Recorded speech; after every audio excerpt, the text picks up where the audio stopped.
quinta-feira foi marcada por revisões de contas no mercado financeiro. O banco de investimentos Goldman Sachs, que até essa semana projetava um crescimento de 2,2% na economia brasileira, agora fala em alta de 2,9%. O Itaú Unibanco revisou para 2,5%. É um resultado direto dos números do Produto Interno Bruto, apresentados horas antes pelo IBGE. O IBGE divulgou agora pela manhã os números do PIB brasileiro, que é o conjunto de riquezas produzidas no país. No segundo trimestre do ano, houve um crescimento de 1,2% na comparação com o trimestre anterior, e é o quarto trimestre com resultado positivo seguido. Destaque positivo para o setor de serviços, que tem o maior impacto na economia e que cresceu 1,3%. A indústria cresceu 2,2% e a agropecuária variou 0,5%. O consumo das famílias apresentou um aumento de 2,6%, o que é a maior alta desde o quarto trimestre de 2020. Entre as explicações, uma série de medidas anunciadas pelo governo no período pré-eleitoral ajudam a entender o aumento do consumo das famílias. A liberação da parcela de R$1.000 do FGTS a todos os trabalhadores é uma delas. A expansão do crédito é outra. Mas a lista de boas notícias da economia não para por aí. A inflação está em declínio, puxada pela queda dos preços dos combustíveis, que está associada à redução de impostos e à queda do preço internacional do barril de petróleo. A Petrobras reduziu mais uma vez o preço da gasolina nas distribuidoras. A partir de amanhã, então, a venda de gasolina da Petrobras para as distribuidoras passa de R$ 3,53 para R$ 3,28. Ou seja, isso é uma redução de 25 centavos por litro. Mas a inflação dos alimentos ainda preocupa, da mesma forma que os parcos investimentos públicos e o descolamento entre o crescimento da economia e da renda média do trabalhador. Segundo a pesquisa do IBGE, a renda do brasileiro ainda está 2,9% abaixo do nível registrado no mesmo período do ano passado. Quais são os destaques do PIB do segundo trimestre que foi melhor do que se imaginava? Em que medida os estímulos pré-eleitorais influenciaram esse número? E até que ponto esse crescimento é sustentável? Esses são os temas do Ao Ponto desta sexta-feira. Eu sou o Roberto Maltic, estou com a Carolina Moran e nesse episódio conversamos com o repórter de economia Manuel Ventura.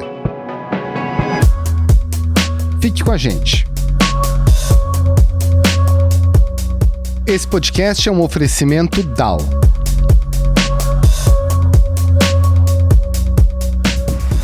Manuel Ventura, os dados do PIB do segundo trimestre desse ano revelam uma atividade em alta em todos os setores da economia, né? Mas tem um dado que se sobrepõe aos demais, que é o vigor do setor de serviços. Qual é a dimensão desse crescimento e por que esse item é tão importante? Olha, Carol, o setor de serviços, ele representa hoje 70% da economia brasileira. Então, um dado positivo no setor de serviços ou um dado negativo dele afeta muito o desempenho de toda a economia.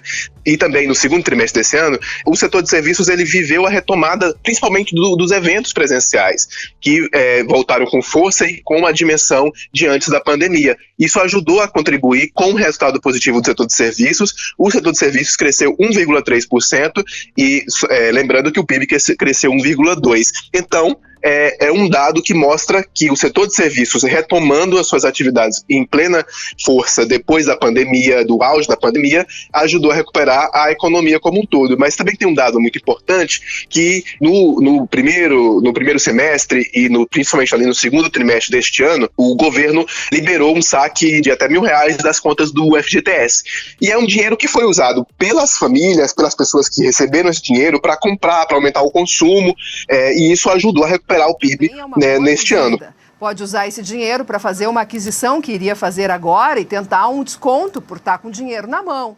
Se a gente tem noção, o consumo das famílias cresceu 2,6% no segundo trimestre. É uma alta, a maior alta desde o quarto trimestre de 2020. Só lembrando que o quarto trimestre de 2020 está com os dados muito impactados ainda pela pandemia, o que faz a gente ver que a retomada do setor dos serviços alinhado com o saque do FGTS, o governo também antecipou uma parte do 13º do INSS e também dos funcionários públicos, fez a retomada do setor e o consumo das famílias melhorarem no segundo trimestre desse ano.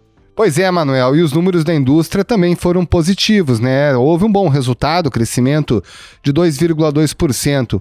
O que explica os números da indústria e já são números que dão conta de recuperar esse setor?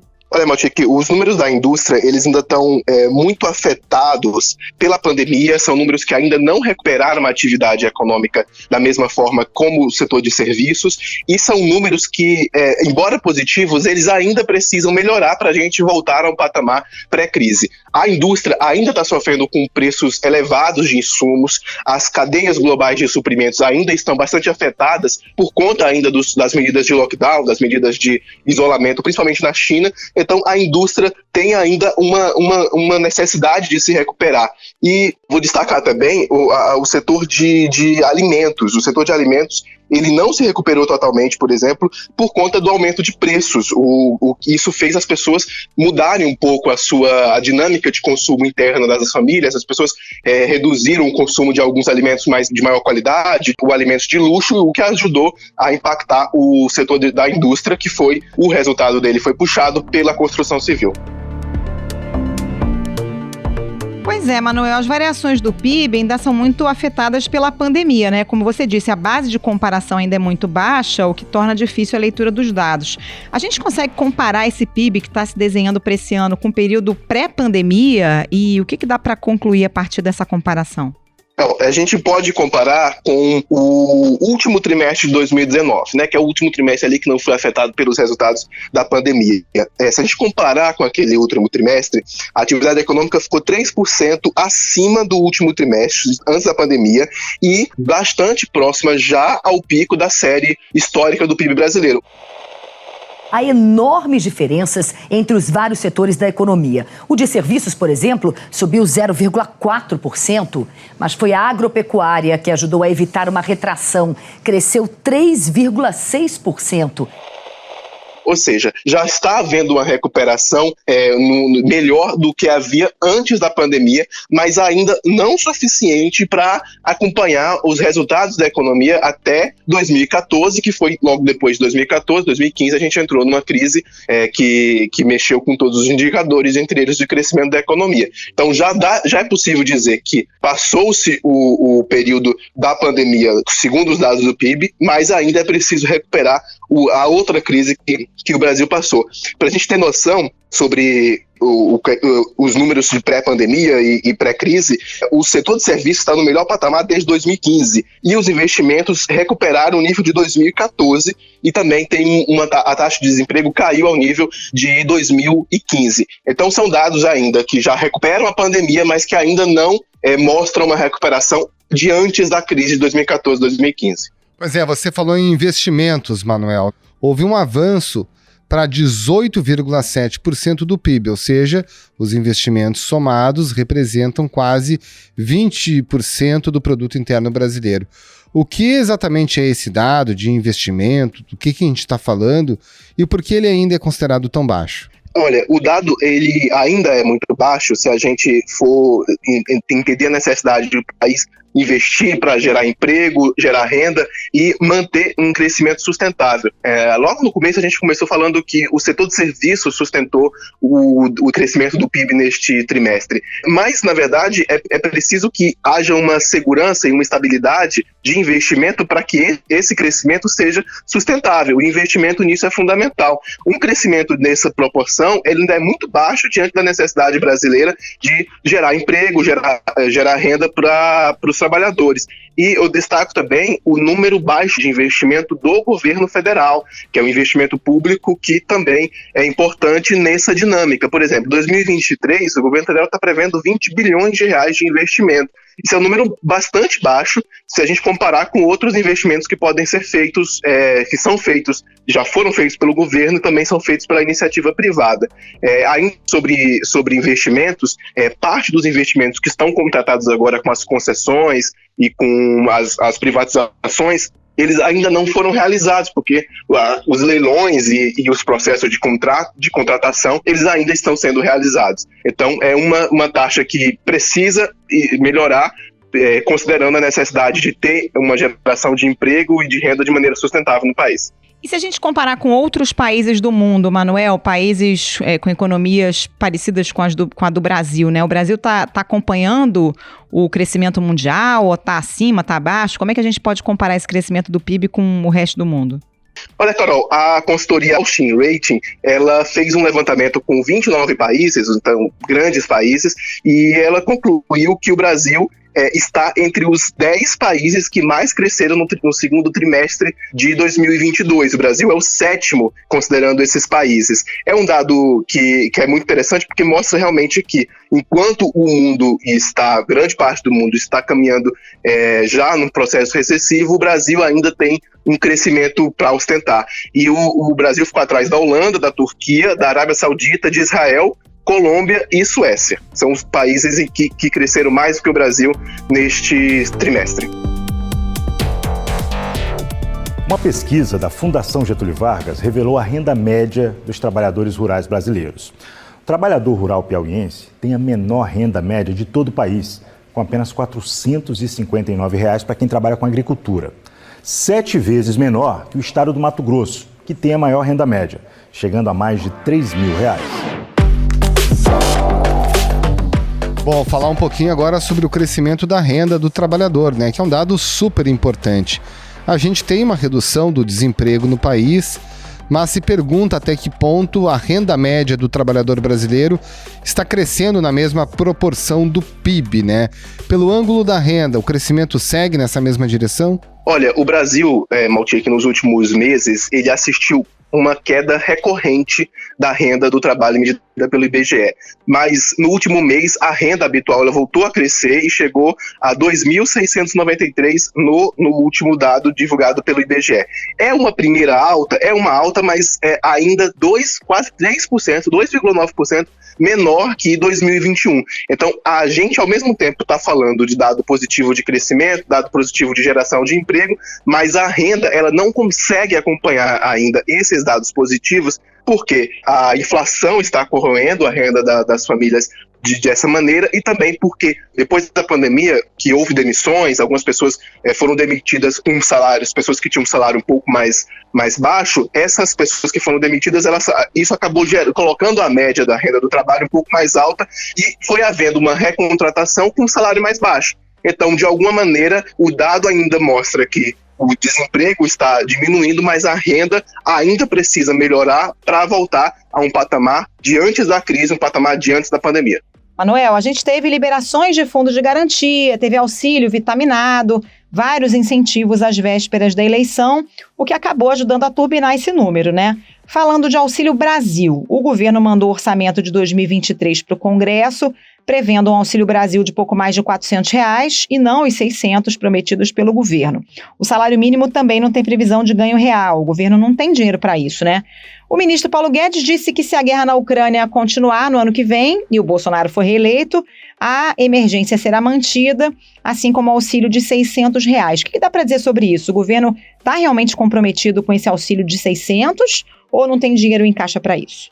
Olha, Carol, é interessante o ministro falar sobre a emergência, porque até pouco tempo ele jamais admitiria e jamais admitiu a possibilidade de criar o estado de calamidades públicas, seja para pagar o Auxílio Brasil de R$ 600 ou para pagar o auxílio emergencial. O Brasil existe um mecanismo de calamidade pública que foi criado em 2020 e esse mecanismo permitiria gastar sem nenhuma regra ou sem nenhum critério e não está sendo usado agora. Eu vou destacar que o Auxílio Brasil de R$ 600 agora está sendo pago por força de uma proposta de emenda à Constituição aprovada pelo Congresso Nacional, que só vale até dezembro. Então, até esse estado de calamidade que o ministro falou, não se desenha agora. O ministro está contando com algo que não está acontecendo. E enquanto ele está falando sobre calamidade, o governo está discutindo seriamente como pagar o benefício em 2023, porque esse cenário de calamidade, de guerra, as pessoas não se têm noção de como é que vai ser isso, não dá para contar com isso. E é uma promessa.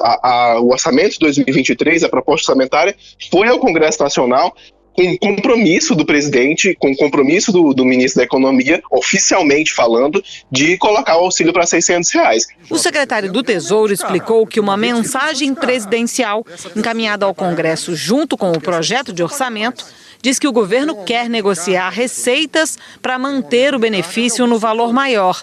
Essa elevação custaria 52 bilhões de reais extras ao governo, mas não há previsão no orçamento para isso. Mas para isso vai ser preciso alterar o próprio orçamento e vai ser preciso alterar o teto de gastos, que é aquela regra que trava as despesas da União e que é a principal marco fiscal do Brasil hoje.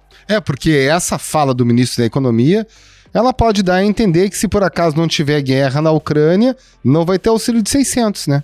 Exatamente, e eu volto a lembrar que o auxílio de R$600 agora, ele não está sendo pago por força de uma calamidade, ele está sendo pago por força de uma PEC que foi aprovada no Congresso, que fala em um cenário de emergência causado pelo aumento do preço dos combustíveis como justificativa, mas que existe um instrumento da calamidade pública que não foi aplicado por decisão do ministro nesse caso, neste ano, e não foi aplicado também no ano passado. Então o ministro está falando de um instrumento que não está sendo aplicado e que dá uma margem de entendimento de que se eventualmente a guerra não continuar na intensidade que é hoje, poderia não haver auxílio de R$600. Por outro lado, com o mesmo argumento de guerra, o governo e de alta de preços dos combustíveis, o governo renovou as desonerações para gasolina e diesel. Então, ao mesmo tempo que o governo diz que se a guerra não continuar, pode ter auxílio de 600, já contando com a guerra, o governo renovou os benefícios de imposto reduzido para gasolina e diesel. Ou seja, tem dinheiro para o diesel, tem dinheiro para a gasolina e não tem para o Auxílio Brasil.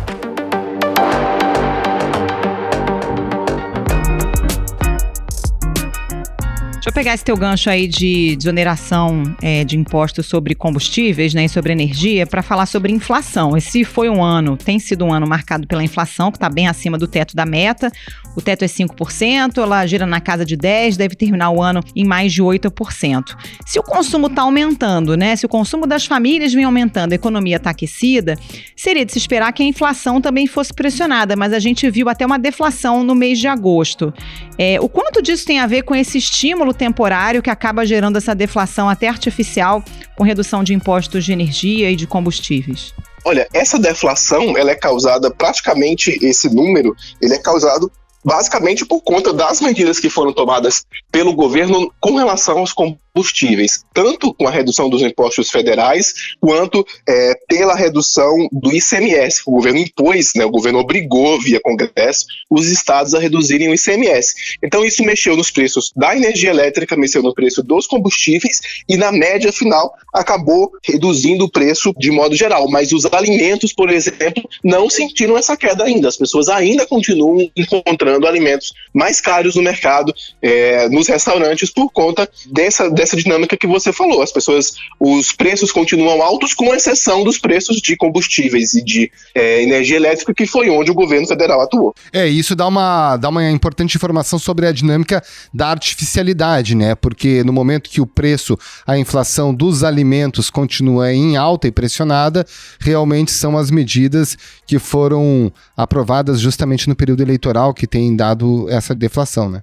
Exatamente, porque se a gente pega o último dado do IBGE, os alimentos em 12 meses, ou seja, nos últimos 12 meses, que é em um ano, já subiram 15%. Só neste ano, os alimentos subiram quase 10%. Ou seja, é um aumento dos alimentos que não está sendo revertido, que não está sendo melhorado nos últimos meses, que mais o número geral da inflação está sendo um pouco mascarado com essa redução no preço dos combustíveis por conta dos impostos zerados, no caso do governo federal, e por conta do teto do ICMS, no caso do governo dos estados. Nessa sexta-feira, inclusive, a Petrobras aplica o novo preço da gasolina para as distribuidoras, né, 7% menor, chega aí a R$ 3,28. O quanto isso tem relação com os estímulos tributários, como esses que a gente acabou de falar, ou com o que tem ocorrido com os preços dos combustíveis no mercado internacional? Olha, essas medidas da Petrobras, elas têm mais relação com o comportamento do barril de petróleo e do dólar, mas principalmente do barril de petróleo do mercado internacional. O barril de petróleo tem caído muito nos últimos dias, nas últimas semanas, por conta das dúvidas sobre o aquecimento da economia, sobre como que a economia mundial vai estar em 2023 e também já neste ano, no fim deste ano. Então, a Petrobras tem reajustado os seus preços considerando esse cenário de petróleo, e especialmente o preço da gasolina, porque o preço do diesel deve haver uma tendência de alta agora até o fim do ano, porque entra no período mais frio na Europa, entra no período em que usa-se mais esse tipo de combustível. E aí todo esse cenário, Manuel, em que medida isso cria uma pressão inflacionária lá na frente, né? Mais especificamente no ano que vem? Olha, com relação aos combustíveis, essa pressão inflacionária ela vai depender do andamento do preço do petróleo, do que é cobrado no petróleo no mercado internacional, que ainda não dá para a gente ter uma clareza sobre como é que isso vai funcionar. O que é possível afirmar é que a Petrobras tem reduzido muito a sua margem de gordura para queimar com relação a esse tipo de reajuste. Quando o petróleo estava muito alto, a Petrobras já chegou a segurar quase 2 meses de reajuste para não repassar a alta de preços. Mas agora a Petrobras está repassando a baixa de preço do petróleo constantemente. Então, se o petróleo reagir e voltar a subir, pode ser que isso signifique a necessidade de aumentar um pouco mais o preço dos combustíveis.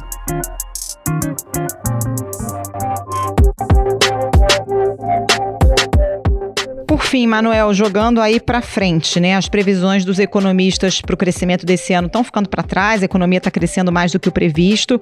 Para o ano que vem, o governo já está refazendo também as contas ou a previsão segue de um crescimento baixo em 2023, na casa de 0,5%?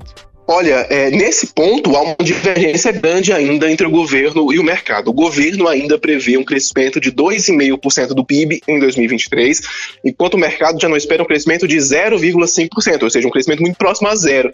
Esse não crescimento é explicado, primeiro, pela série de incertezas fiscais que a gente tem no ano que vem, que isso impacta a taxa de crescimento. Também é explicado pelos juros altos. O Banco Central está aplicando um juro acima de 13% ao ano para compensar a inflação em alta. Então, o juro alto, de alguma maneira, ela segura o crescimento e o mundo está passando num cenário mais recessivo. O mundo está num cenário em que vários países estão com previsão de crescimento muito baixo ou até recessão no próximo ano.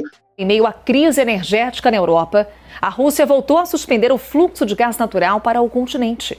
Os europeus acusam os russos de usarem o insumo como arma, numa retaliação às sanções aplicadas pelo Ocidente contra o Kremlin por causa da guerra na Ucrânia. E o Brasil não ficaria de fora de um cenário como esse. Então, enquanto 2022 já se olha, já sabe que vai ter um crescimento positivo, no próximo ano o dado ainda há muita divergência, muita dúvida sobre como que o Brasil vai continuar se sustentando nesse crescimento a partir do ano que vem. Em 2023, por exemplo, o mecanismo de FGTS, por exemplo, não dá para ser usado mais uma vez, já foi usado esse ano, o próprio dinheiro do fundo não é suficiente para isso. E há outras medidas que o governo adotou que acabam sendo, não vão ser revertidas no próximo ano, que não vão se repetir, e isso tudo pode impactar o crescimento em 2023. Manuel Ventura, muito obrigado pela sua participação mais uma vez. Um abraço e um bom trabalho. Valeu, Manuel. Um abraço. Obrigado e até a próxima.